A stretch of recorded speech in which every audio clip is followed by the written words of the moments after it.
Want to know how to unlock your first hybrid class in Dragon's Dogma 2? Well, that is what you're here today for. I'm going to be showing you step by step on how you're going to be able to unlock your first hybrid class and also be able to use it. So if you like how that sounds, a like is appreciated. Also consider subscribing to the channel for more Dragon's Dogma 2. Eventually, when you are progressing to the story, you're going to be able to advance, and I would say first you're going to be able to stop on Melv. In Melv, as you're seeing here in the map, is where you're going to be able to find the dragon. Takes you heart, and then your voyage begins. After this, I would say you're going to adventure on different quest lines, on taking down enemies, but I would tell you this, within about 10 hours of you progressing to the story, and I will probably tell you that this is the way I did it, and this is the way I was able to unlock this. When you go to Vernworth and you do maybe one quest line, come back to Melv. The way to come back to Melv is you're going to use the Ox cart. The Ox cart is what you are going to be able to use to be able to come back here to Melv the fastest way. As soon as you come to Melv, you're going to be able to see the dragon once again, but that is not the dragon that took your heart. That is a mini dragon. So you're going to be fighting it with other pawns, trying to take them down, but I don't want to spoil that story for you. But what I'm going to tell you that eventually you're going to be able to speak to a fellow guy. He is a spearhand guy. So his name is, at this moment, as you see there, he's talking over there. He's talking, he's pondering, he's thinking about what it is happening. So he's going to approach you through, as soon as you guys are done with the dragon, and eventually he has a dialogue. You're going to ask his name, but as soon as you ask him about his manner of fighting, such as like, what is that you're doing? What is that? What is that style? And he's going to tell you, as you are seeing here, it's a patchwork of techniques honor to the sole purpose of slaying a dragon. And he was slaying that dragon. Let me tell you, as a pawn, he was very OP.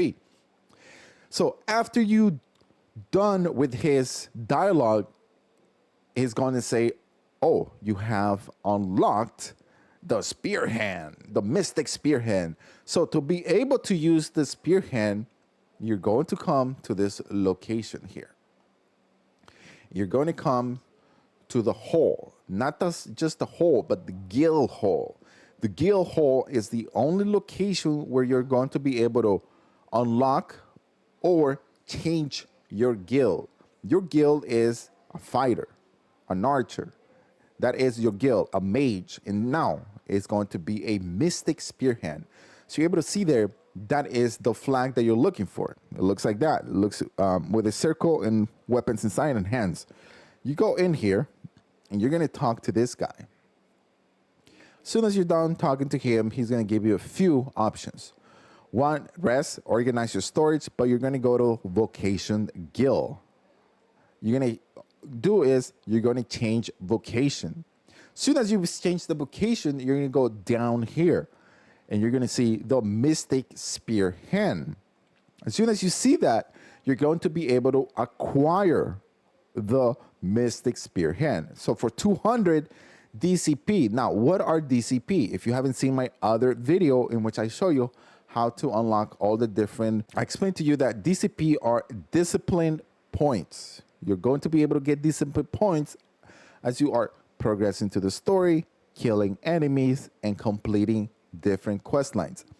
But it's going to have a bad effect if you don't complete those at a more positive side. And I don't want to spoil that because I'll have another video that explains to you why DCP points are very important to your story as you are progressing. So we are here. We're going to spend the 200. Now, if I already have unlocked, it says you have unlocked the Mystic Spearhand vocation. Do I want to change it? So for the sake of the video, I really don't know what's going to happen, guys. I could be stuck with this class forever. I'm going to say yes. There it is. Now I have unlocked it. So as soon as you unlock the Mystic Spearhand, it gives you the fundamental of the battle. Mystic Spearhand wield both magic and dual spear, which is a good weapon that you're going to be able to upgrade, enabling them to fight at a range in close quarters with equals ease. Their ability is to halt enemies' movement with a change of magic, makes a Swiss offense their best defense. 4 have the means of evading attacks to their disposal. Only the Arisen can acquire this vocation. So that means cannot be a pawn, cannot be a pawn. And it also has a Mystic Spearhand bolt that you're able to use. I explained that in another video. So consider subscribing to the channel so you guys are well informed of all the different classes and how they work. And then we also have a follow-up attack that shows you how to do it. It says there, when you land attack using a Y, it will change to a powerful successive strike. If the target is close, if the target is not that close. Now, go to equipment menu. You don't need to go to equipment menu to equip his class, but for the sake of the video, we're just going to go in here.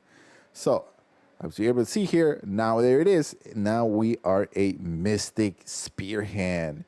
And we are going to also take a look at something that I want to show you.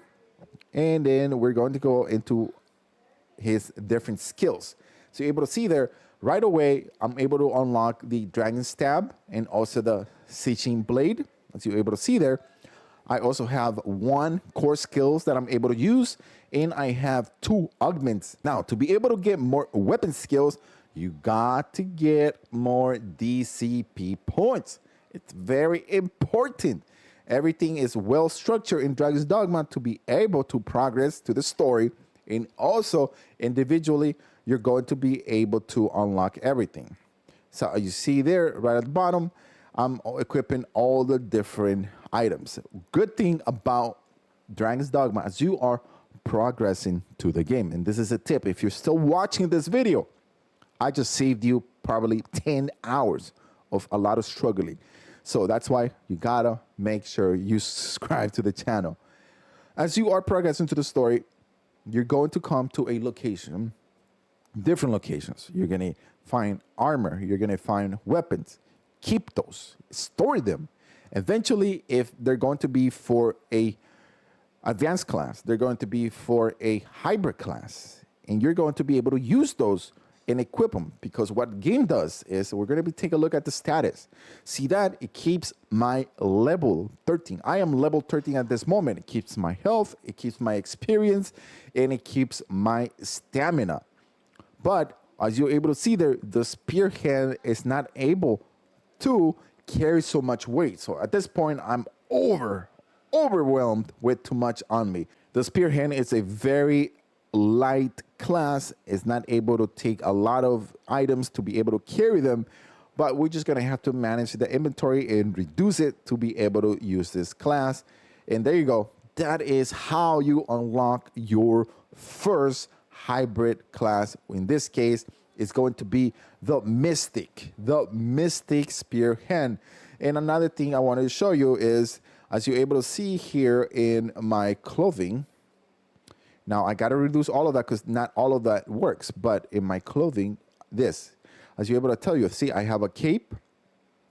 I could use this cape, but this cape is only level 70, and I could use it either way. So as you're able to know that, I had this on me, so I'm able to wear this with any of the classes in the game. So that is why it's very important that you guys keep items, store them, don't sell them.